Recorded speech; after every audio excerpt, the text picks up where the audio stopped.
tiendra.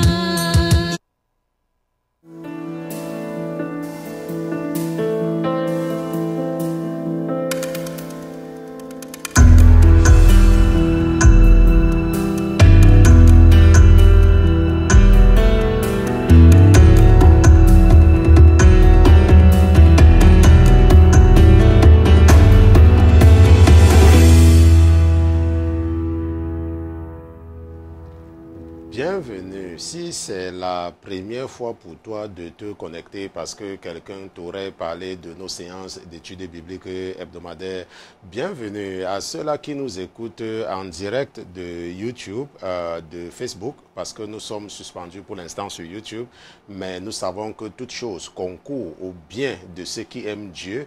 Bienvenue à tous ceux-là qui nous écoutent depuis le Canada, ceux qui nous écoutent depuis la Suisse, ceux qui nous écoutent depuis l'Allemagne, depuis la Belgique, depuis la Norvège, la Suède, l'Islande, la Finlande, ceux qui nous écoutent également du côté de Londres. Ça, c'est en Angleterre, sans oublier ceux de l'Irlande du Nord et de l'Irlande du Sud. Nous saluons et toujours et très particulièrement ceux-là qui sont du côté des pays arabes, le Liban, l'Iran, l'Irak, l'Arabie Saoudite, le Koweït, le Pakistan, l'Ouzbékistan, l'Afghanistan, la Syrie, la Jordanie, l'Azerbaïdjan. Nous n'oublions pas les pères de famille et les mères de famille qui sont sages en enseignant leurs enfants les choses spirituelles par ces séances d'études bibliques hebdomadaires. Bienvenue ma soeur, bienvenue mon frère. Je remercie le Seigneur Jésus-Christ pour ta vie. Je remercie le Seigneur Jésus-Christ pour vos vies. Je le remercie d'avoir mis dans vos cœurs de vous intéresser aux choses spirituelles. La parole de Dieu nous enseigne dans la première lettre de Paul à Timothée. Dans 1 Timothée chapitre 4 versets 12 à 13, la parole de Dieu dit que personne ne méprise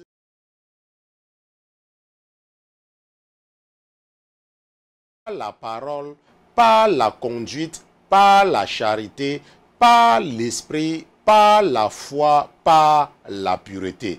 Applique-toi à la lecture, à l'exhortation, à l'instruction, jusqu'à ce que je vienne.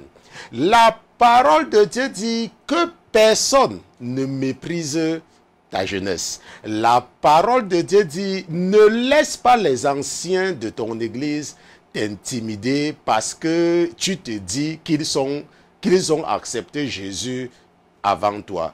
La parole de Dieu dit que ne laisse personne t'intimider par rapport à ce que tu reçois de celui qui t'a racheté du monde. La parole de Dieu dit que toi, sois seulement un modèle par ta conduite. Sois seulement un modèle par ta tempérance. Sois seulement un modèle par ton amour pour les autres. Sois seulement un modèle par la vie que tu mènes. Et la parole de Dieu dit que médite constamment la parole, applique-toi à la lecture et sois patient à exhorter et à instruire tes frères et sœurs.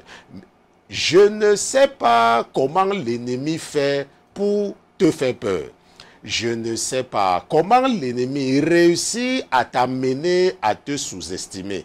Je ne sais pas comment ces pharisiens des temps modernes de ton église arrivent à t'intimider jusqu'à t'amener à fuir même les études bibliques. Je ne sais pas comment l'ennemi a fait pour mettre l'esprit de la peur en toi et de te faire douter ce que tu as lu dans la Bible. Mais ce soir, la parole de Dieu a mis dans le cœur de ton frère et serviteur que je suis de te dire de ne te laisser intimider par personne. Je remercie le Seigneur Jésus-Christ pour ta vie. Ce soir, nous allons continuer avec ce que nous avons commencé hier, avec bien évidemment l'objectif de terminer cet enseignement sur la sagesse. Comme je ne suis pas sûr, c'est pour cela que j'ai juste mis la suite et pour pouvoir changer après pour mettre partie 2 et terminer certainement la semaine prochaine parce que nous ne serons pas en studio demain pour des raisons professionnelles. Nous allons donc continuer à méditer les versets 3 et 4 du livre unique, du chapitre 12, du livre unique du prophète Daniel. Qu'est-ce que la sagesse? Ce sera la suite de l'enseignement que nous avons commencé hier et le sujet de notre étude biblique de ce soir. Mais avant toute chose, avant de nous aventurer à utiliser la chair et le sang pour enseigner les princes et les princesses que vous êtes, nous allons d'abord nous assurer de la présence de notre patron dans ce studio.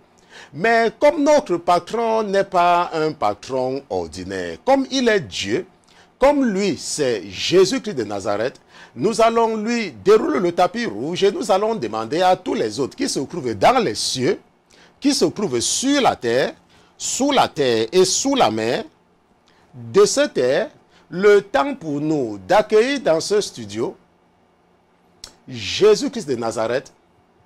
Gardez l'écoute. À tout à l'heure. Pardon, Seigneur, pardon. Pour notre orgueil, nos résistances. Viens enlever nos suffisances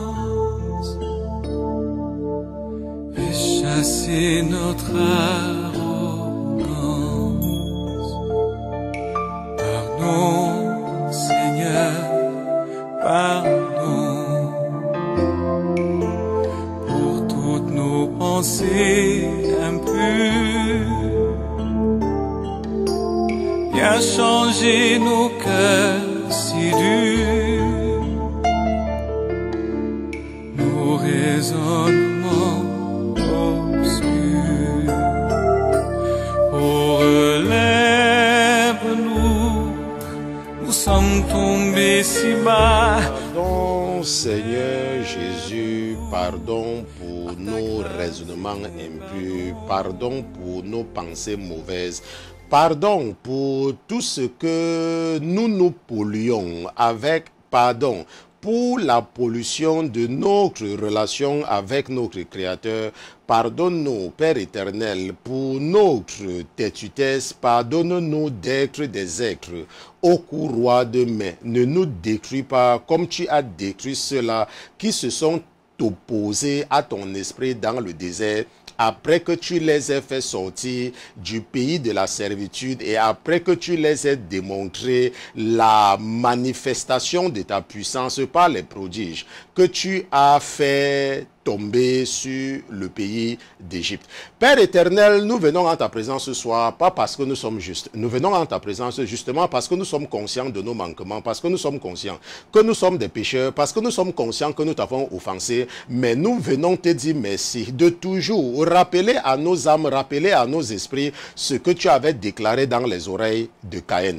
Tu avais dit à Caïn que le péché est couché à la porte, mais que lui doit dominer sur le péché. Nous te remercions de nous rappeler chaque jour que le péché est constant et que c'est à nous de faire les efforts pour dominer sur le péché.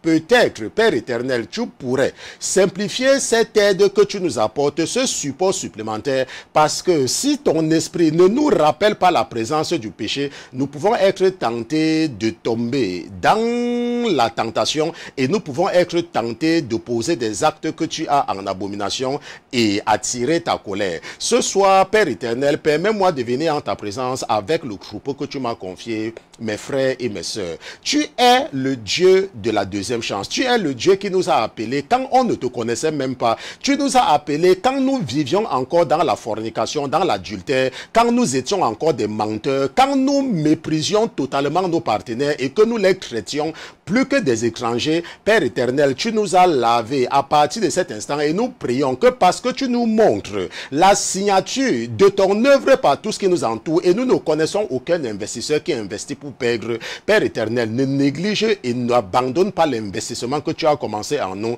et ne te décourage pas et ne te fatigue pas de continuer à faire de nous des êtres à la hauteur de ton attente. Je te dis merci, Papa, d'accepter le sacrifice d'expiation et de culpabilité pour mes frères et mes sœurs. Et nous te disons merci de nous pardonner. Nous prions, Père éternel, comme tu as dit à ton serviteur Aaron, lorsque tu lui disais comment bénir tes enfants, nous prions que tu fasses lui ton visage sur nos visages afin d'attirer la faveur de tout ce qui nous entoure et que cette bénédiction que nous recevons puisse être mise au service du travail de ton royaume. Nous te disons merci également de ne jamais mépriser nos rendez-vous de la semaine et merci d'être présent avec nous ce soir et de prendre le contrôle de l'âme et de l'esprit de ton fils et serviteur que je suis afin de nous bénir par la connaissance et les oracles que tu as cachés dans ta parole. Merci pour ta présence ce soir au nom de Jésus-Christ, ton serviteur et tes enfants. D'une seule voix, nous te disons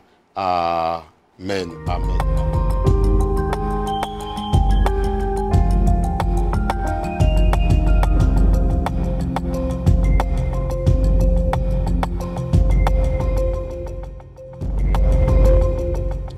Donc, nous remercions donc Dieu pour Jésus-Christ, nous remercions Jésus-Christ pour son esprit, nous le remercions pour l'esprit de la foi, parce que la foi en elle-même est un don de Dieu, n'est-ce pas? Si Dieu ne nous donne pas la foi, nous n'allons pas croire en lui. C'est pour cela que, puisque les hommes, par leur intelligence, ont refusé de connaître Dieu, il a paru bon à Dieu de confondre le monde par la sagesse et l'esprit qu'il dépose en ceux qui croient aux œuvres ou à l'œuvre de la croix.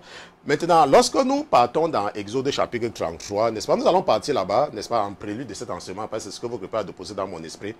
La parole de Dieu dit que, n'est-ce pas, et l'Éternel dit à Moïse, va monter d'ici, toi et le peuple que tu as fait monter du pays d'Égypte. N'est-ce pas? Nous allons regarder ceci pendant que mon époux va mettre là-bas en bas. Parce que nous voyons ici là que l'Éternel a dit à Moïse que va monter d'ici, toi et le peuple que tu as fait monter du pays d'Égypte. Va vers le pays que j'ai juré de donner à Abraham, à Isaac et à Jacob en disant je le donnerai à ta postérité. Et nous savons que l'Égypte c'est le symbole du monde. Quand nous vivions dans le monde, quand nous marchions selon les règles de ce monde, dans le mensonge, l'impudicité, la cupidité, l'orgueil, n'est-ce pas, l'arrogance et tout cela. Et le verset 2 dit que « Et j'enverrai un ange devant toi, et je chasserai les Cananéens, 1, les Amoréens, 2, les Étiens, 3, les Phérésiens, 4, les Éviens, 5, et les Jébousiens, 6. » Mais il manque un, parce que ça doit normalement faire 7, n'est-ce pas, qu'on appelle les 7 ennemis de la chair, n'est-ce pas, les Cananéens, les Amoréens, les Étiens, les Phérésiens, les Éviens et les Girgasiens, n'est-ce pas, les Girgasiens, ça marche, ça manque. Pour vous conduire vers ce pays où coule le lait et le miel. Car je ne monterai point au milieu de toi, n'est-ce pas? Parce que tu es un peuple au cou roide, de peur que je ne te consume en chemin. La Bible dit que Dieu a dit aux enfants d'Israël, ok, je vais vous donner ce que l'évangéliste vous a dit. qu'en Jésus, il y a la guérison. Je vais accomplir la parole de l'évangéliste dans ta vie. Je vais accomplir ce qui t'a amené à m'accepter. Je vais l'accomplir dans ta vie. Mais la Bible dit au verset 3 que « Mais je ne serai pas avec toi. » Puisque je t'ai déjà fait la promesse, viens, sors, va avoir le travail. Reçois ta guérison. Fais ce que tu as à faire, n'est-ce pas? Mais moi, je ne serai pas avec toi. Et la Bible dit que quand le peuple entendit cette parole funeste, il mena deuil et personne ne mit ses ornements sur soi. Et la Bible dit que quand l'Éternel avait dit à Moïse, dis aux enfants d'Israël, vous êtes un peuple de cou roide. Si je montais un seul moment au milieu de toi, je te consumerai. Maintenant donc, ôte tes ornements de dessus de toi et je verrai ce que je te ferai. Et la Bible dit que ainsi les enfants d'Israël se dépouillèrent de leurs ornements depuis le mont Horeb. Ça, c'est la parole de Dieu. Je m'en fous si tu es dans une église où il y a un prophète. Je m'en fous si le prophète te dit qu'il prend le petit déjeuner avec Jésus. Mais la Bible nous dit que tant que tu mets ces bijoux sur toi et ces ornements sur toi avec les fonds de teint et tout, Dieu n'est pas avec toi. Il ne peut pas aller contre sa parole. Ce n'est pas parce que tu n'avais pas d'enfant et tu as accouché. Ce n'est pas parce que tu ne travaillais pas et parce que tu as commencé à écouter le pasteur Christian, tu as commencé à travailler. Ce n'est pas parce que quelque chose manquait dans ta vie, le pasteur Christian a prié pour toi, tu as été guéri. Dieu te dit, et il a mis encore une fois de plus dans mon cœur, de te dire que tant que tu mets les ornements sur toi, il n'est pas avec toi. Mais il va quand même te laisser partir là où il t'a promis. Mais il ne sera pas avec toi. Je me rappelle une fois, j'ai mis ce passage sur le programme de mon église locale. Une femme, carrément, à la fin du service, est venue m'agresser.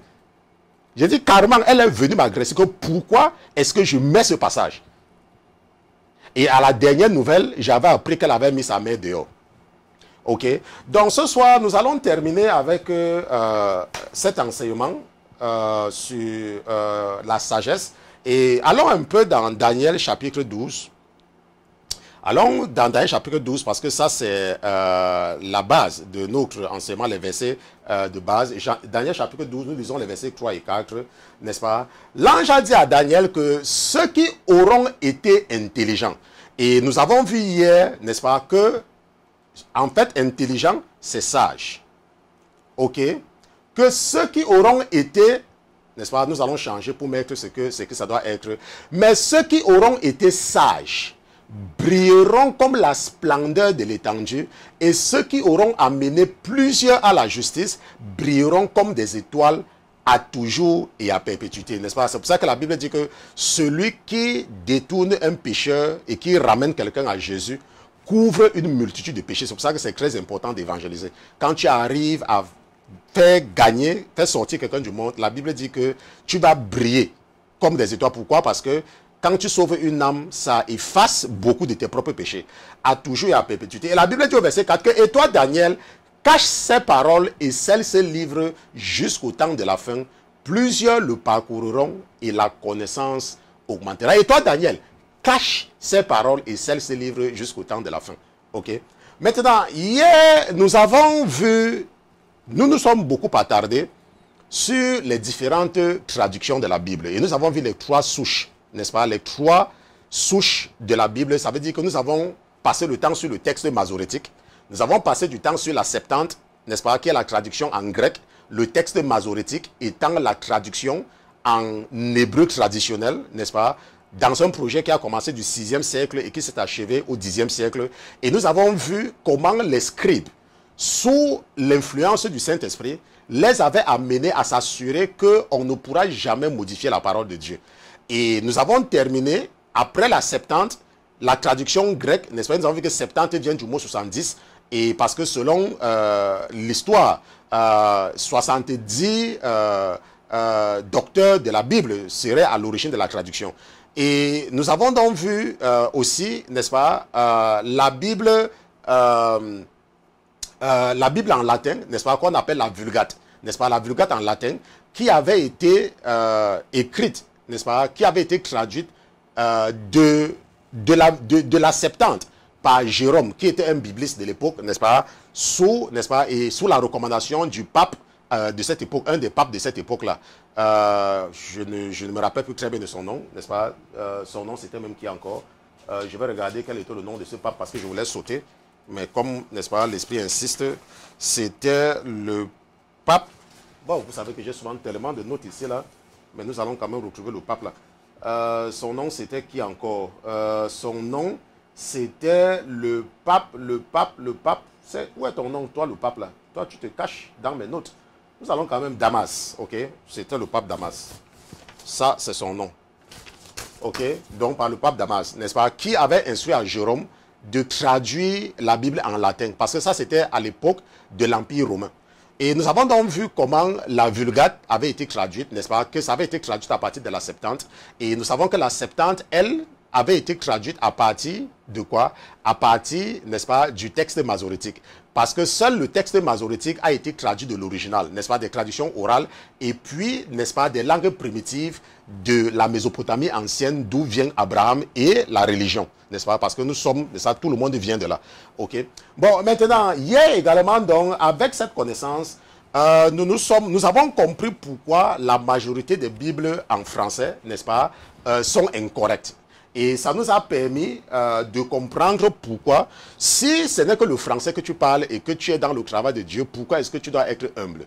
Pourquoi? Parce que la probabilité pour que tu te trompes sur une doctrine est très élevée. Parce que tu lis une fausse version de la Bible. Tu lis une version de la Bible qui a été traduite, pas de l'original, mais par des hommes qui n'avaient pas une maîtrise parfaite. On se comprend. Et c'est pour cela qu'à partir d'ici, là, tu dois toujours être très humble lorsque tu veux discuter. Ok, à moins que tu ne puisses parler l'anglais pour avoir accès à la King James ou à la New King James, n'est-ce pas? Si tu es un francophone qui est dans le ministère, s'il te plaît, sois humble. Parce que la probabilité que tu te trompes de très loin est très importante. Et cela nous a été démontré hier, n'est-ce pas, dans le livre de la Genèse. Et nous allons repartir là-bas, dans Genèse chapitre 3, verset 15.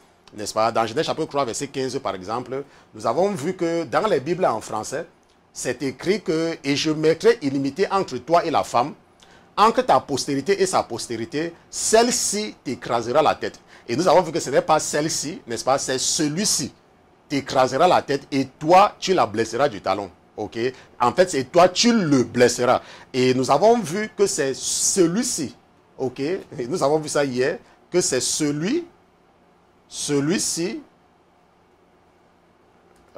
c'est celui, bon, celui-ci t'écrasera la tête et toi, tu le, n'est-ce pas, parlant de Jésus. C'est pour ça que nous allons modifier ça ici. Ok. Et nous avons vu comment, n'est-ce pas, c'était... Donc, celui-ci t'écrasera la tête et toi, tu le blesseras au talon. N'est-ce pas? Ça, c'est quand Dieu est en train de punir le serpent. Bon, maintenant, nous avons donc compris tout cela hier. C'était juste un rappel pour ceux qui n'ont pas écouté la première partie. Et si tu écoutes seulement cette partie, la première partie est aussi disponible. Donc, si tu regardes sur notre chaîne, la CTT TV, tu verras la première partie de cet enseignement. C'était juste un rappel. Bon, maintenant, puisque nous sommes en train d'étudier la sagesse, et fidèle à nos habitudes, nous allons définir ce que c'est que la sagesse. Donc, regardons la définition de la sagesse ensemble. C'est quoi la sagesse? Lorsqu'on parle de la sagesse, ok, donc prenons la définition de la sagesse. Vous savez que quand je fais la recherche des définitions, je m'appuie sur le Larousse, n'est-ce pas, en français, et je m'appuie également sur le dictionnaire du CNRTL, qui est le Centre national de recherche textuelle et lexicale, n'est-ce pas, un centre de recherche français. Bon, maintenant, si nous regardons les différentes définitions de la sagesse, ok, mettons ceci en rouge, juste pour des besoins de présentation. Ok, n'est-ce pas? Ça dit que c'est la connaissance du vrai et du bien fondée sur la raison et sur l'expérience. On se comprend? Ça, c'est la sagesse. C'est une connaissance critique, juste appréciation des choses. C'est une conduite selon les règles de la prudence et de la prévoyance. On se comprend? Ça, c'est la définition de la sagesse. Ça veut dire quoi? Ça veut dire que un sage, c'est celui qui connaît ce qui est vrai et ce qui est bien. Et c'est fonction de l'expérience. On se comprend?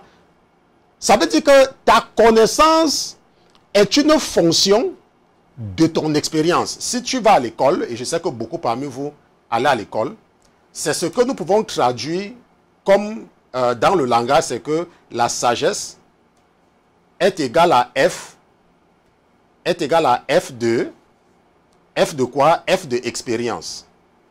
Ok? La sagesse est égale à F de expérience. Dans cette première définition, c'est là que nous mettons ici en rouge. Ok? La sagesse est égale à F de l'expérience. Et bien évidemment, si tu es à l'école, n'est-ce pas, sagesse maintenant peut être égale à Y et expérience peut être égale à X. Ok? C'est pour ça que tu vas voir que Y est égal à F de X. Donc tu comprends que ce que tu vois en mathématiques à l'école, ce n'est pas pour rien. N'est-ce pas? Il y a une raison pour cela. Ok? Donc la sagesse égale F de l'expérience. Donc la sagesse est une fonction de l'expérience. Ok? Maintenant, dans cette partie-ci là, si nous regardons la deuxième partie, là, ici là, ça dit que la sagesse, ok, est une fonction de quoi? Est une fonction de la juste appréciation. De la juste appréciation. Ok? C'est une fonction de la juste appréciation. Donc nous allons mettre ceci là en bleu ou en vert, n'est-ce pas? Mettons ça en vert. et mettons ça en gras, ok, n'est-ce pas? D'un autre côté, la sagesse est une fonction de la juste appréciation. On se comprend?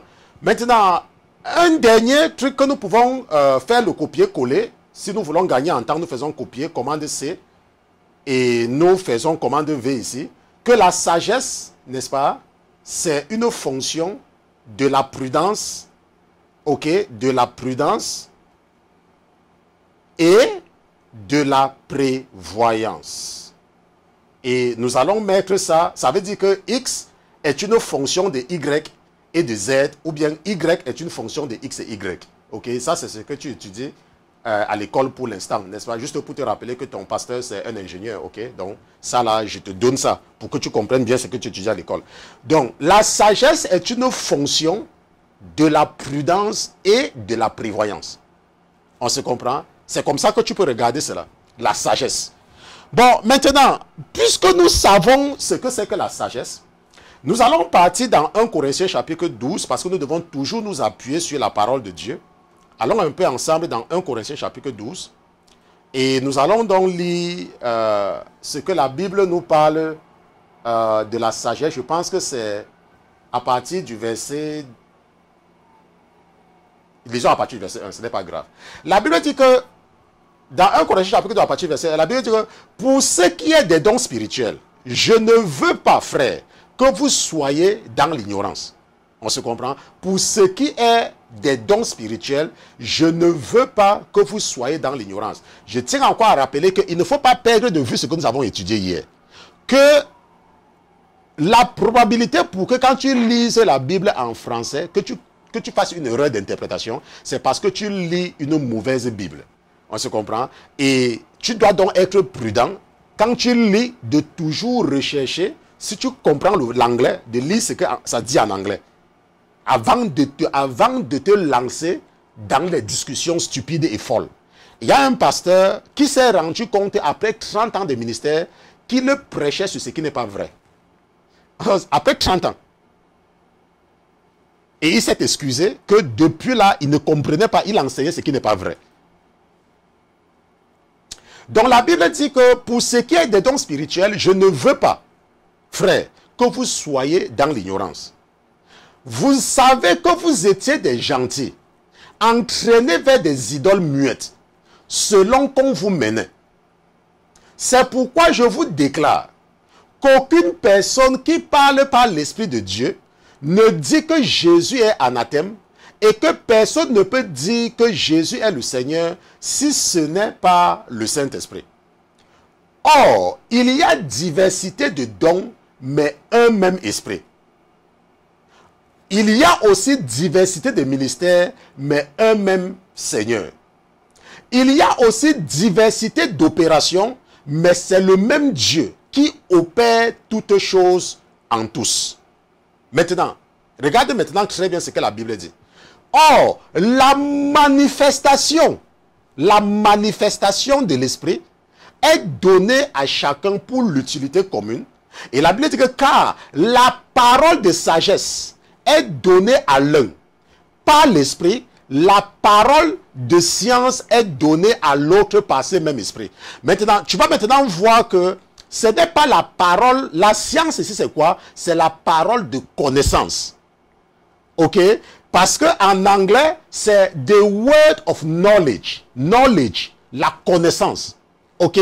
Mais maintenant, si toi, tu ne comprends que le français, tu vas voir la parole de science et tu vas t'engager dans des discussions stupides parce que tu lis une traduction qui n'est pas correcte.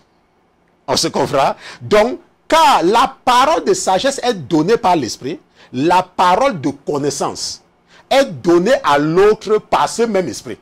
Ok? Un autre reçoit la foi. Par ce même esprit, un autre reçoit du même esprit le don de guérir. Un autre, les opérations des miracles, un autre, la prophétie, un autre, le discernement des esprits, un autre, la diversité des langues, et un autre, le don d'interpréter les langues. Mais un seul même esprit opère toutes ces choses, distribuant à chacun ses dons comme il lui plaît. Ok? C'est ce qu'on appelle communément n'est-ce pas, ce qu'on appelle communément les 9 dons de l'esprit. 9 dons, pas les 9 fruits. Ok? Et nous savons bien évidemment que c'est parce que ce n'est que ce que Dieu a révélé à Paul. Ok? Ça ne veut pas dire qu'il n'y a que ça. Mais si tu comptes ce que j'ai lu là au niveau des dons spirituels, c'est 9. Parmi lesquels le don de la parole de sagesse et le don, n'est-ce pas, de la connaissance. Ok? Le don de la connaissance. Mais puisque nous nous intéressons à la sagesse, nous allons nous limiter, n'est-ce pas, au don de la sagesse. Ça veut dire que quoi? Ça veut dire que le Saint-Esprit peut te donner de la sagesse. On se comprend? Dieu peut te donner de la sagesse. Bon, mais ne perds pas de vue ce que nous avons vu tout à l'heure, que la sagesse est fonction de l'expérience. La sagesse est fonction de la juste appréciation des choses. La sagesse est fonction de la prudence et de la prévoyance. Maintenant, lorsque nous regardons l'expérience, l'expérience demande les années. Ok? Il te faut des années pour acquérir de l'expérience. C'est pour ça que quand tu pars chercher le travail, on te demande les années d'expérience. Parce que celui qui va t'employer saura que tu vas bien faire ton travail parce que tu as de l'expérience. Et que tu vas bien te conduire comme un employé. Bon, maintenant, mais ne perdons pas de vue ce que nous venons de lire. Ici, là, dans 1 Corinthiens chapitre 10, chapitre 12, verset 8. N'est-ce pas? Que la Bible dit que car la parole de sagesse est donnée à l'un par l'esprit. Ok? La parole de sagesse est donnée à l'un par l'esprit. La parole de sagesse est donnée. Ça veut dire quoi? Ça veut dire que Dieu peut te donner de l'expérience. Il peut te donner, n'est-ce pas, la juste appréciation. Il peut te donner la prudence. Il peut te donner la prévoyance. Même si tu as accepté Jésus la veille. Parce que c'est un don. C'est comme le don de prophétie. Aucun prophète ne va te dire qu'il est devenu prophète parce qu'il était au service de Jésus depuis 40 ans ou depuis 50 ans. Pourquoi? Parce que c'est comme une nomination spirituelle. Le président de la République ne nomme pas les ministres en fonction du temps qu'ils ont été fonctionnaires. Il y a des fonctionnaires qui ne deviennent jamais ministres. On se comprend? Il y a des fonctionnaires qui ne deviennent jamais ministres. Et nous savons que ce sont ceux qui sont actifs sur le terrain de la propagande électorale qui sont récompensés par des postes ministériels. C'est la même chose. Je vous ai dit que Romains chapitre 1, n'est-ce pas, est là pour nous confirmer. C'est comme moi, Dieu peut accélérer mon processus. Pourquoi? Parce que je passe le temps à étudier la parole de Dieu et je passe mon temps à vous enseigner et de façon permanente. Ça veut dire quoi? Ça veut dire que je suis spirituellement actif et il peut me récompenser. Comme lorsque un président nomme un ministre. Donc, être un prophète n'est pas une fonction du nombre du temps que tu as été pasteur. Ce n'est pas fonction.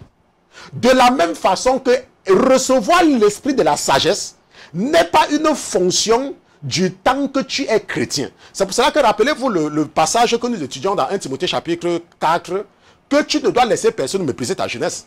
Parce qu'il y a des pharisiens des temps modernes dans les églises qui vont avoir tendance à te mépriser. Parce qu'ils vont dire que, oh, toi, tu es venu les trouver dans l'église. Mais pourtant, eux, ils ne lisent jamais la Bible. Pourtant, eux, ils ne font pas d'études bibliques. Mais alors que c'est ce que toi, tu fais chaque jour et chaque semaine. On se comprend? Donc, Dieu peut donc te donner la sagesse. Comme Dieu peut te donner la connaissance. Et nous avons vu qu'il peut également te donner le don de miracle. Comme il peut te donner, n'est-ce pas, le don du discernement. Qui est la première chose que je suis toujours reconnaissant au Seigneur de m'avoir donné. Lorsqu'il m'a appelé, parce que je devais aider le prophète dans la gestion de l'église, immédiatement, c'est la première chose qu'il m'a donné. Le discernement des esprits. C'est pour ça que quand quelqu'un est devant moi, je vous dis ça plusieurs fois, n'est-ce pas? Quand tu ouvres ta bouche pour la première fois pour me parler, même quand tu ne me parles même pas, je peux savoir l'esprit qui t'habite. Parce que c'est quoi? C'est un don. On se comprend? Bon, maintenant, si nous regardons comment Dieu donne la sagesse, n'est-ce pas? Nous allons partir un peu dans Exode chapitre 31 pour voir comment Dieu donne la sagesse. Allons dans Exode chapitre 31 et nous allons lire à partir du verset 1. Ok, allons dans Exode chapitre 31, lisons à partir du verset 1. La Bible dit que l'Éternel parla aussi à Moïse en disant, vois, j'ai appelé par son nom Bétsaléel. Regarde, vois, j'ai appelé par son nom Bétsaléel, fils d'Uri, fils de Hur, de la tribu de Juda. Je l'ai appelé par son nom. J'ai appelé par son nom Joséphine. J'ai appelé par son nom Pierre. J'ai appelé par son nom Émile. J'ai appelé par son nom Émilie. J'ai appelé par son nom. J'ai appelé par son nom. Et je les ai remplis de l'Esprit de Dieu. En intelligence. Ok. Je vous ai dit que quand nous lisons la Bible maintenant, nous faisons très attention. Ok. Allons lire ce que la version en anglais dit dans Exode chapitre 31, verset 3. Allons un peu dans la New King James. Exode chapitre 31, verset 3. N'est-ce pas? Regardez que la Bible dit que with the Spirit of God in wisdom, en sagesse. Mais vous voyez qu'en français, ça parle de l'intelligence, ce qui n'est pas vrai. C'est pour ça que je suis en train d'insister et votre papa est en train de m'amener à revenir là-dessus beaucoup pour aider ceux-là qui marchent depuis, je ne sais pas, 3 ou 4 ans dans les erreurs. Et ils font trop de bruit sur les réseaux. Nous allons même revenir là-dessus tout à l'heure. Ok? In wisdom, en sagesse, in understanding, en compréhension, in knowledge, en connaissance. Donc en sagesse, en compréhension, en connaissance. Ok? Mais qu'est-ce que nous avons vu en français? En français, toujours la même chose. N'est-ce pas? Ça dit en intelligence. N'est-ce pas? En sagesse. C'est ça? En sagesse.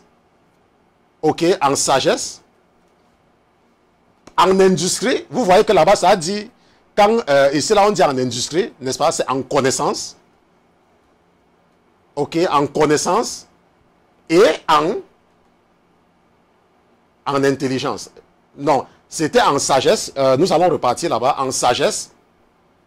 En sagesse, en compréhension. Et en connaissance.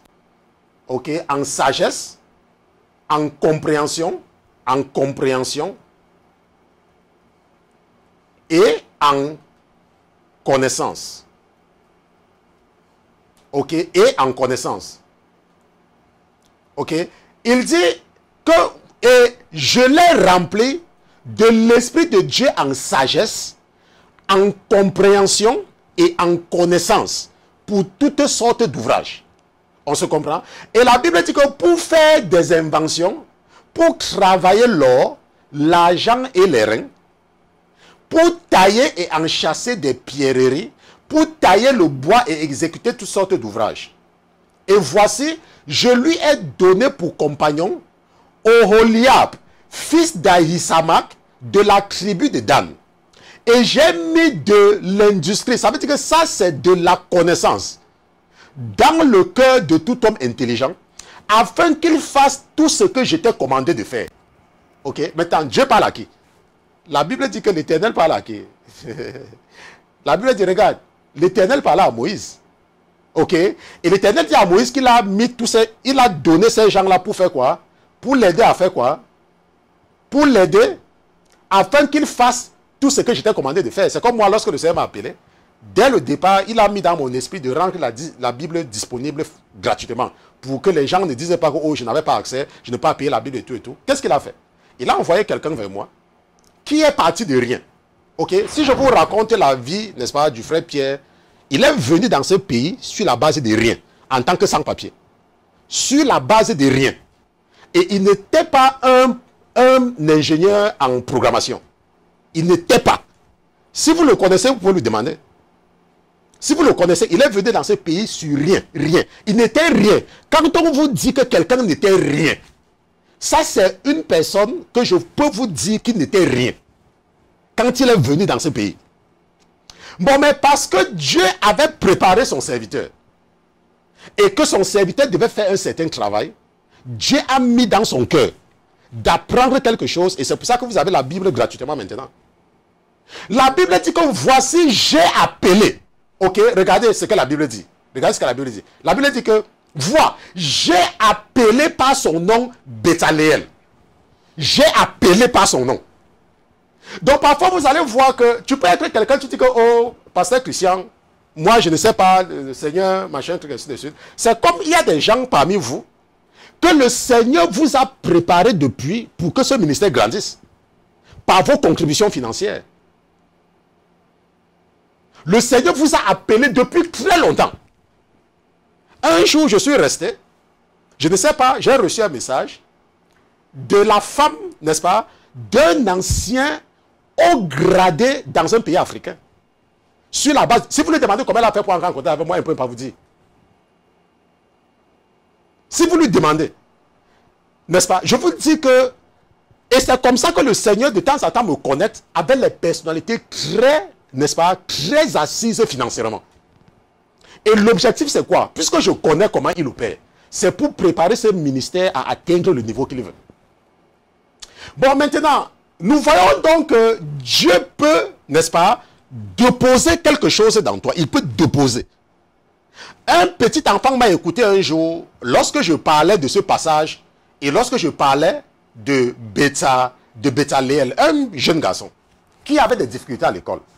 Et il est venu me voir, il me dit que, mais pasteur Christian, j'ai entendu, tu parlais de bêta. L'enfant n'arrivait pas à comprendre, n'est-ce pas, ne pouvait pas. J'ai dit que, oh, c'était dans... Il me dit que tu lisais la Bible, tu parlais de Moïse, bêta. J'ai dit que, oh, Béthaléel. Il me dit que, oui, Béthaléel. Et il me dit que j'ai entendu, tu as dit que Dieu lui a donné l'intelligence. Est-ce que Dieu peut donner à quelqu'un l'intelligence? J'ai dit que oui, puisque c'est ce que la Bible dit. Ok, mon époux va encore vous montrer cela, n'est-ce pas? Il dit, je l'ai rempli de l'Esprit de Dieu en sagesse, en compréhension, en connaissance. Et le petit garçon m'a donc dit que, mais, donc je peux donc demander à Dieu de me rendre intelligent? J'ai dit que oui, il suffit que tu demandes à Dieu. Et il dit qu'il va faire comment? J'ai dit qu'il faut jeûner. Si tu jeûnes et tu dis à Dieu de te donner l'esprit de Béthaléel, il va le faire. Et l'enfant va dire, ok, je vais jeûner. Et l'enfant m'a même dit le jour qu'il devait jeûner. Et avant que le jour là n'arrive, il avait oublié encore le passage que je lui avais donné. Il a encore venu me demander que, mais, pasteur Christian, c'était encore quel passage? Je lui ai encore rappelé. Je vous dis un enfant, hein, un enfant, comme je vous dis là. Vous savez que le pasteur ne raconte pas les histoires. Je dis un enfant qui avait des difficultés à l'école. Et il a donc mis son cœur. Je vous dis un enfant. Je ne sais pas, quand je parle de cette histoire, c'est en train de me faire quelque chose. C'est un enfant, hein.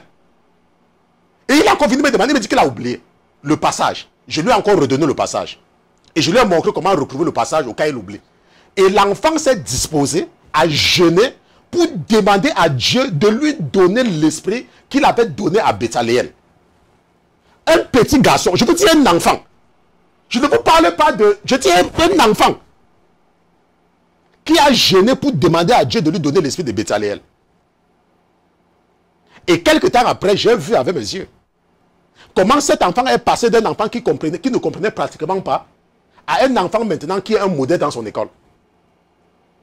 Que Seigneur, il a jeûné un jour. Que Seigneur, donne-moi pardon. Le pasteur a dit que tu peux, donne-moi l'esprit de Béthaléel. Bon, maintenant, nous voyons donc que Dieu peut donc donner l'esprit de la sagesse, de l'intelligence, de la connaissance. N'est-ce pas? Et de la compréhension. Ça veut dire, on te parle, tu comprends. Parce que les gens, on les parle, ils ne comprennent pas. Il y a des gens, vous les parlez, ils ne comprennent pas. Et nous avons donc vu que Dieu avait préparé Béthaléel. Et il a dit que en dehors de Béthaléel, ok, il a dit qu'il y a aussi Oholiab et Ahizamak. Ça veut dire qu'il y a des gens, et c'est ça que je vous expliquais, que Dieu vous a préparé depuis pour un travail. Pourquoi? Le travail, c'est quoi? C'est d'aider Moïse à faire quoi? Ils feront tout ce que je t'ai commandé. Ils feront cela. Mais tout ce que toi tu as à faire, ce n'est que de les inspirer. Et ils le feront. On se comprend. Bon, maintenant, si nous restons dans l'Ancien Testament, et nous partons dans Deutéronome chapitre 34, je ne suis pas sûr que nous allons terminer, je n'étais pas très sûr. Deutéronome chapitre 34, et que nous lisons seulement le verset 9, n'est-ce pas? La Bible dit que, et Josué, fils de Nun, fut rempli de l'esprit de sagesse. Car Moïse lui avait imposé les mains, Et les enfants d'Israël lui obéissent et se conformaient à ce que l'Éternel avait commandé à Moïse. La Bible dit que et Josué, fils de Nun, fut rempli de l'esprit de sagesse, car Moïse lui avait imposé les mains. Donc, tu peux recevoir la sagesse par l'imposition des mains. Et je vous ai raconté, parce que j'ai enseigné une fois déjà, mais ça fait déjà longtemps. Et je vous ai dit comment au début, n'est-ce pas, de ma marche avec le prophète, j'étais un peu trop direct. J'étais trop direct. Et un jour, j'étais avec l'homme de Dieu, et il m'a dit que il faut que Dieu te donne l'esprit de la sagesse. Il dit que viens te mettre à genoux ici. Il a dit viens te mettre à genoux devant moi. N'est-ce pas? Et je me suis mis à genoux devant lui. Et il a mis les mains sur ma tête. Parce qu'il avait fait ça, c'était qu'après que j'avais compris, parce qu'on causait. Et il avait constaté que dans mon approche, j'étais beaucoup direct. Vous savez que lorsque Dieu vous appelle, vous faites trop de bruit. Parce que vous ne savez pas, n'est-ce pas? Vous êtes excité parce que vous entendez des choses, parce que vous comprenez des choses. Mais vous ne savez pas comment gérer les hommes. Ok? Et un jour, il m'a regardé, il m'a dit que you need wisdom. Tu vois? Et par la suite, quand on voulait sortir de son bureau, il m'a dit, viens t'agenouiller devant moi. Et il m'a imposé les mains. N'est-ce pas? Et il a prié que mon Dieu donne-lui la sagesse. On se comprend que donne-lui la sagesse. Et c'est avec cette sagesse que je fais beaucoup de choses. Vous voyez? Je parle maintenant de façon... Je frappe l'objectif, mais plus... Pour ceux qui me suivent depuis le début, vous savez que j'ai changé de style. Au début, quand j'ai commencé, j'étais un peu trop... N'est-ce pas? Maintenant, je frappe le même objectif, mais d'une autre façon. On se voit? Pourquoi? Parce que quand tu reçois l'esprit de la sagesse, ça t'amène à être prudent. Parce que nous avons vu que la sagesse est une fonction de l'expérience, de la juste appréciation des choses, mais la sagesse est également une fonction de la prudence et de la prévoyance. Est-ce qu'on se comprend? Maintenant, c'est quoi la sagesse? Quand on parle de la sagesse, selon le terme grec, ça veut dire que en grec, n'est-ce pas, le mot grec pour sagesse, que nous voyons dans 1 Corinthiens chapitre 12, parce que nous avons vu que 1 Corinthiens chapitre 12, la Bible en français, ok, est interprétée en quoi? Le grec vient, n'est-ce pas, du texte masorétique. C'est ce que nous avons compris. Parce que c'est très important pendant cet enseignement de toujours avoir cela. Hein. Je n'ai pas passé 45 minutes hier à parler de quelque chose, ça ne devait pas être important. Hein. Ok? Donc, nous voyons que chaque fois que nous parlons de la traduction du grec par rapport à la Bible, nous savons que ça provient du texte masorétique, qui est l'hébreu traditionnel. Bon, maintenant, en grec, n'est-ce pas, quand nous regardons ce que nous avons vu dans 1 Corinthiens chapitre 12, n'est-ce pas, en grec, la sagesse veut dire Sophia. Je vais prendre cela parce que je vais une fois partager mes notes avec vous, juste pour que nous allons un peu plus rapidement. Parce que c'est plus rapide quand je partage mes notes avec vous.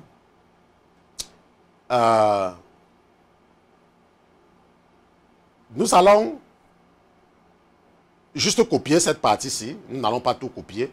Copions seulement cette partie-ci là. Et nous allons mettre ceci en combien? Mettons même ça en 30. Comme ce n'est pas beaucoup. Ok, mettons ça en 30. N'est-ce pas? Donc en grec, le mot grec pour sagesse, utilisé dans 1 Corinthiens chapitre 12, verset 8, et dans tout le Nouveau Testament est Sophia. Ok, Sophia. Sophia. Et il est pris du mot racine sophos. Ok, si tu ne peux pas bien lire, je vais mettre Sophia, je vais souligner, je vais mettre en rouge, et je vais mettre sophos, je vais souligner, je vais mettre en rouge. Ok, et qui signifie expert qualifié. On se comprend, qui signifie expert qualifié. Ça, lorsqu'on parle de la sagesse, dans la Bible que tu lis là, ça veut dire que nous avons vu que le français a été traduit du latin, le latin qui a été traduit du grec. Et tout au long du Nouveau Testament, n'est-ce pas, ça vient du mot grec qu'on appelle, du mot grec Sophia, qui est pris du mot sophos, qui signifie expert qualifié. Ça veut dire quoi? Ça veut dire que un sage, selon le Nouveau Testament, c'est un expert qui est qualifié. Ce n'est pas un expert qui n'est pas qualifié. Comme en Afrique, quelqu'un voit on arrange la moto, une fois il devient mécanicien. Là, non. Chez les Blancs, pour faire n'importe quoi, tu t'en alles à l'école. Ça veut dire que tu n'es que qualifié.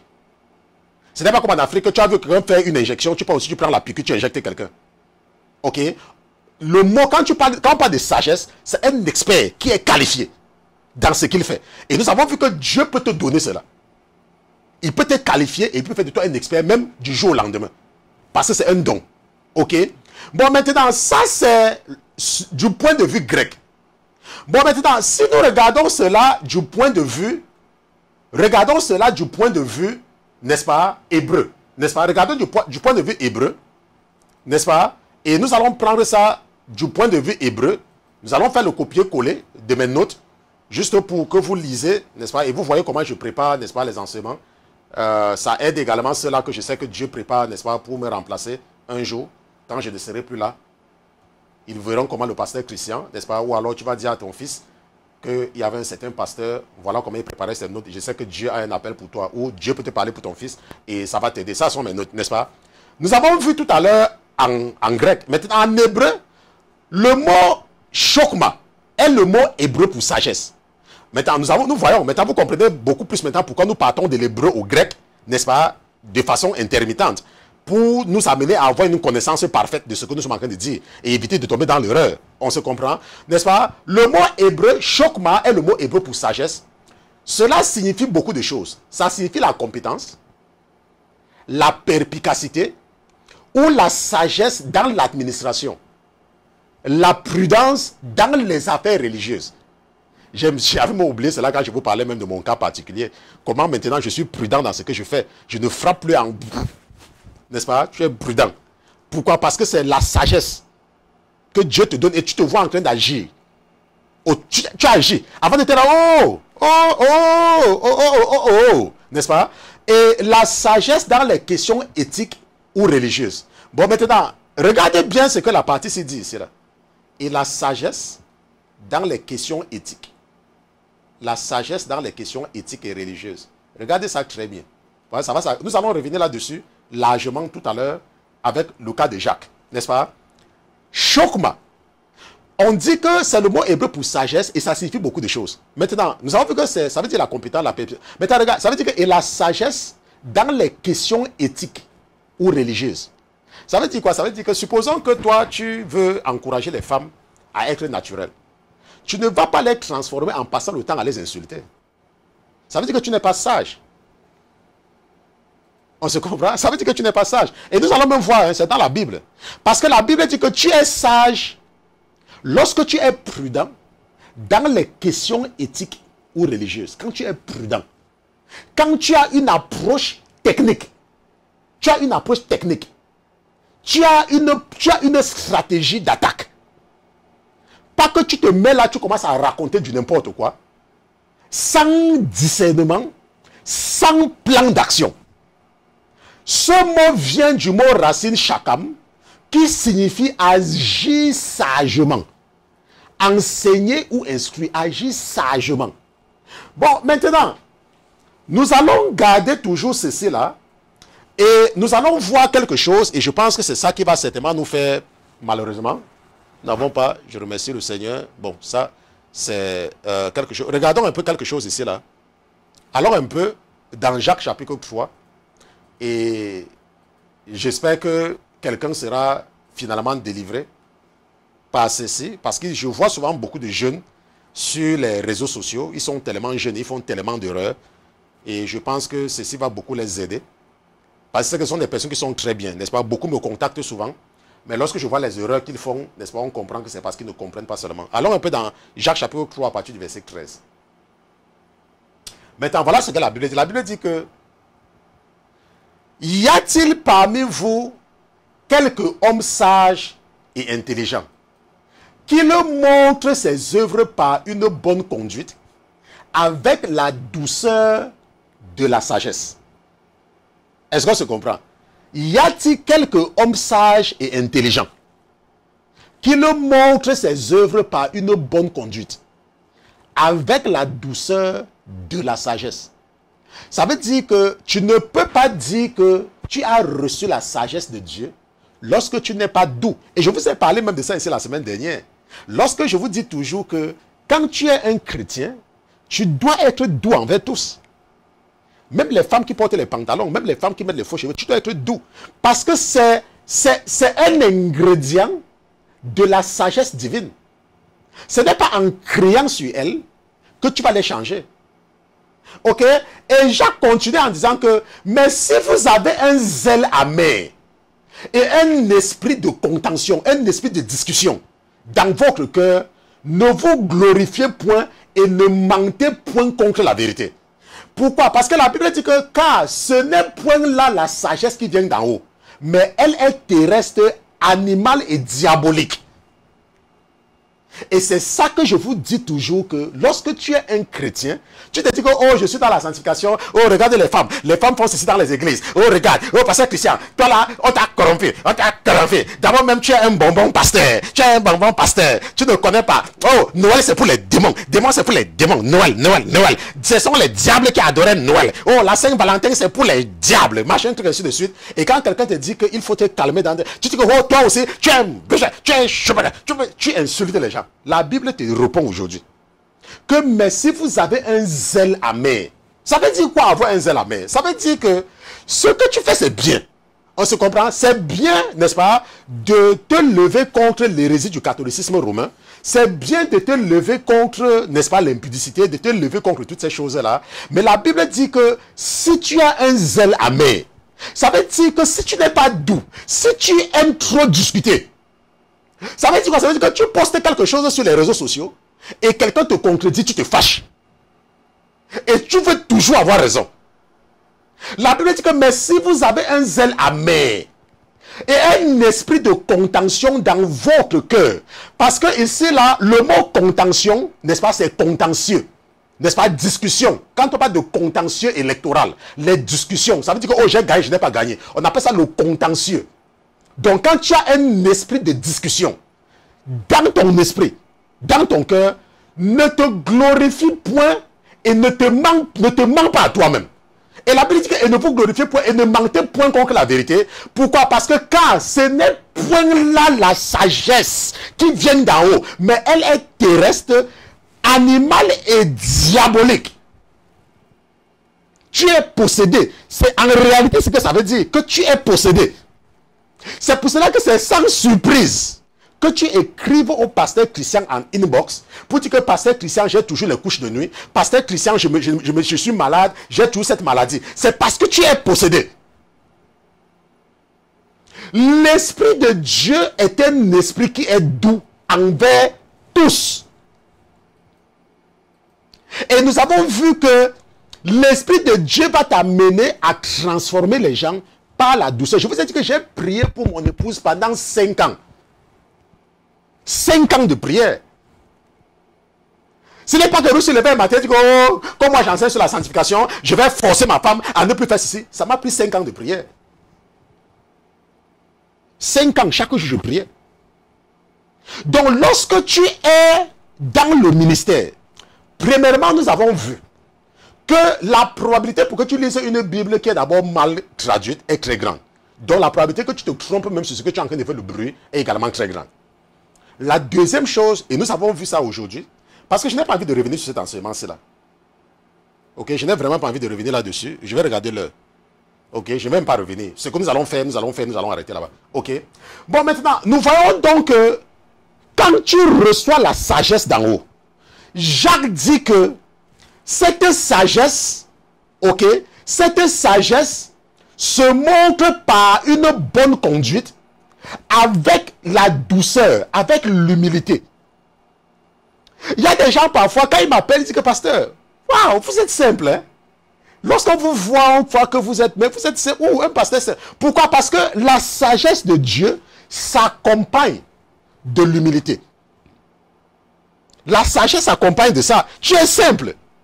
On se comprend? Et ton partenaire, ça veut dire que même ta femme, parfois doit même se poser la question de savoir même si tu es même un pasteur. Si tu es même le pasteur qui parle là. Parce que quand il te voit comment tu te comportes même à la maison ou bien avec elle, elle se dit que mais ça c'est même... Parce que c'est un esprit. Un esprit de bébé. On se comprend? C'est un esprit qui fait que tu es comme un enfant, tu es comme un bébé. Même au travail, les gens te parlent n'importe comment, ça ne te dit rien. Ça ne te dit rien. Pourquoi? Parce que l'esprit de la sagesse divine s'accompagne par une bonne conduite avec la douceur. Et la Bible dit que, mais si tu as un zèle amer et un esprit de discussion dans ton cœur, il ne faut pas te tromper.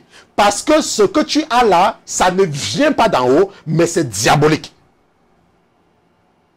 On se comprend? Mais c'est diabolique. C'est diabolique. C'est diabolique. Maintenant, nous savons que Jésus était sage. Tout comme Daniel était sage. Tout comme Salomon était sage. Tout comme Joseph était sage. J'avais préparé, n'est-ce pas, bon, ce que nous allons faire, c'est que je vais m'arrêter ici. Je devais parler de la sagesse, n'est-ce pas, sur certains plans, mais je vais arrêter ces enseignements sur la sagesse ici, là. Et je vais voir vos réactions, ok? Si vous voulez que nous continuions, nous allons continuer. Mais si c'est bien comme ça et que vous avez compris la sagesse, c'est bien, nous allons arrêter là-dessus, ok? Donc, nous sommes arrivés au terme de l'étude biblique de ce soir parce que je n'ai pas envie d'abuser du temps des anges, n'est-ce pas? Il faut toujours être à l'heure, il faut respecter le temps. Et si c'était la première fois pour toi de te connecter, nous sommes la Sainteté FM, la Sainteté Télévision.